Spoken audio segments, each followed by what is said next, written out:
Ever heard a song so powerful, so, I don't know, otherworldly, almost you'd swear the musician like had to have made a deal with the devil? I know what you mean.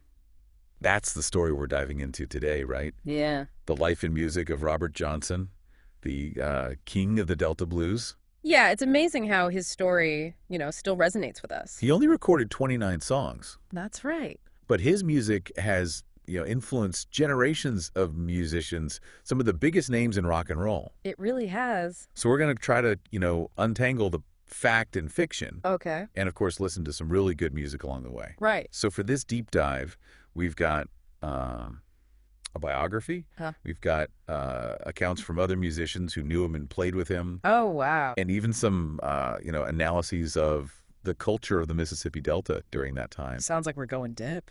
I'm ready to get lost in the crossroads of music and myth. Me too. Let's start with Robert Johnson himself. Yeah. His life, it was anything but easy. Born in 1911, he faced poverty, a fractured family, and even the loss of his first wife and child. Wow. It's hard to imagine going through all that and coming out on the other side with such incredible talent. You know what I mean? It makes you wonder if those experiences maybe, I don't know, fueled his creativity. It's definitely possible. I mean, we know he was drawn to music from a very young age. Yeah. Teaching himself harmonica and eventually saving up enough to buy a guitar. Wait, didn't I read somewhere that his first guitar was missing strings? Yeah, you're right. It was On accident. trying to learn on an instrument like that. That really shows you, right? Definitely. It wasn't just a hobby for him. Yeah. This was an obsession. Talk about commitment. Right. Yeah. And that passion eventually, brought him to the heart of the Delta blues scene where, he met and played with some of the greats. And this is where the story about the crossroads comes in, right? Exactly. The story goes that Johnson, who was initially kind of ridiculed for his playing, met this mysterious figure at a crossroads at midnight. Uh-huh. And when he came back, Yeah. his skills had just skyrocketed, Wow. fueling, all these rumors of a pact with the devil. Crossroads at midnight, a deal with the devil. I mean, it sounds like, straight out of a blues song, right? For sure. But was there maybe a more, I don't know, a more earthly explanation, for Johnson's sudden improvement? Well, there was another key figure in his development, Ike Zimmerman, a very talented bluesman who became Johnson's mentor. Oh. And they practiced in a cemetery. A cemetery. Yeah, That's a setting worthy of a, blues legend, right? absolutely. No wonder all the stories about his, guitar playing took on that supernatural feel. Imagine them practicing under the moonlight, facing each other on tombstones. It's haunting, but at the same time, kind of fitting, right? Really. But even with all this newfound skill, Johnson's life wasn't, all sunshine and roses. He was still, facing hardship. Absolutely. His dedication to his music, it definitely came at a price. His relationship with Vi Jane Smith, his second love, and their son, it was strained because he was constantly on the road playing. It's just, another layer to the story, right? Yeah. It seems like, even the blues, even when they're played, with that kind of brilliance, they can't shield you from the difficulties of life. That's true. And we also have to remember the context, right? We're talking about the Mississippi Delta Uh-huh. in the early 20th century. Right.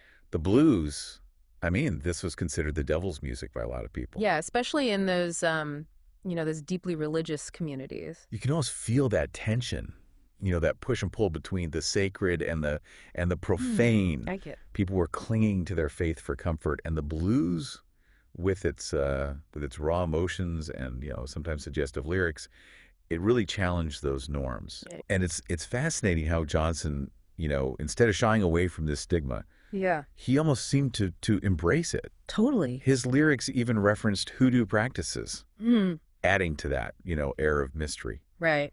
Yeah, I mean, think about those lines about hot foot powder and nation sack.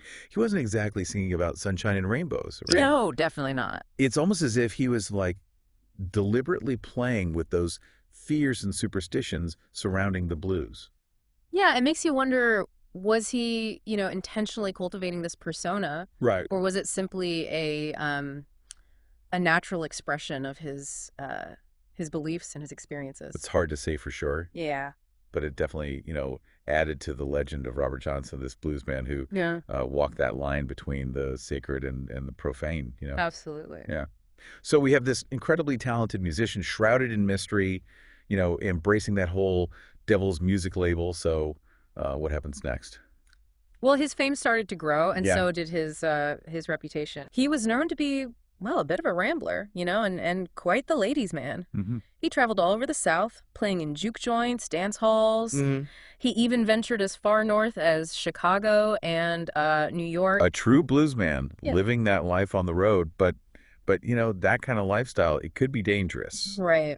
especially for a black man in the segregated South. Absolutely. You're right. And tragically, Johnson's life was cut short at the young age of 27. Yeah. Most likely poisoned by a jealous husband. Wow. It's a heartbreaking end to a life that was, just filled with brilliance and struggle. It's almost like a Greek tragedy, isn't it? Right. The very music that brought him fame might have also indirectly led to his death. It's a chilling thought, Right. but, despite his short life and the limited recordings he made, Right. Johnson's impact on music is undeniable. I mean, he's considered one of the most, if not the most influential blues musician of all time. Well, right? absolutely. Inspiring, countless guitarists and songwriters. So many. Think about it. Legends like Keith Richards, Eric Clapton, Jimmy Page, Yeah. they all cite Johnson as a major influence. Huge influence. His music, it transcended genres and time, Right. leaving a permanent mark on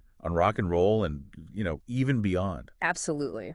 It's amazing to think that someone who only recorded 29 songs could have, such a profound effect on music. Like, what was it about his music that resonated so deeply with so many people? Well, I think part of it was his revolutionary guitar technique. He Yeah. used this unique finger picking style, creating this intricate interplay of rhythm and melody. It sounded Yeah. like multiple guitars were playing at once. Yeah.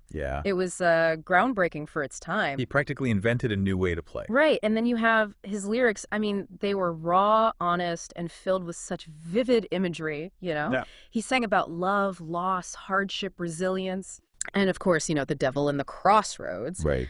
Those lyrics, coupled with his haunting vocals and that masterful guitar playing, they created a sound that was, I think, both deeply personal, Yeah. but also universally relatable. He Mm. tapped into something primal, something that spoke to the human experience in a way that few artists have been able to replicate. I mean, he captured that essence of the blues, right? Yeah. That bittersweet mix of pain and joy, Mm-hmm. despair and hope. Exactly. It's something that, transcends time and culture. Sure. It's something that we can all connect with on some level. Absolutely. And that's why even decades after his death, Robert Johnson's music, it continues to resonate with listeners worldwide. He's a true legend. Yeah. And his story, I think, speaks to the enduring power of the blues, right? Absolutely. I mean, it's a story that that raises so many questions. Yeah. Was he truly, a man who sold his soul to the devil? Or was he simply an exceptionally gifted musician who embraced that mystique surrounding the blues? I don't know. Maybe the answer lies somewhere in between. Yeah. Perhaps it's not about, literal truth, Right. but about the power of myth Hmm. and our enduring fascination with the idea of, of making a deal with the devil for extraordinary talent. It's a powerful idea. It's a concept that's been around for centuries. Yeah. And in Robert Johnson's case, it adds, another layer of complexity and intrigue to his already fascinating life. Definitely. So, I mean, what does this all mean for us, Right. the listeners? Yeah. Why should we care about, this bluesman who lived and died almost 100 years ago?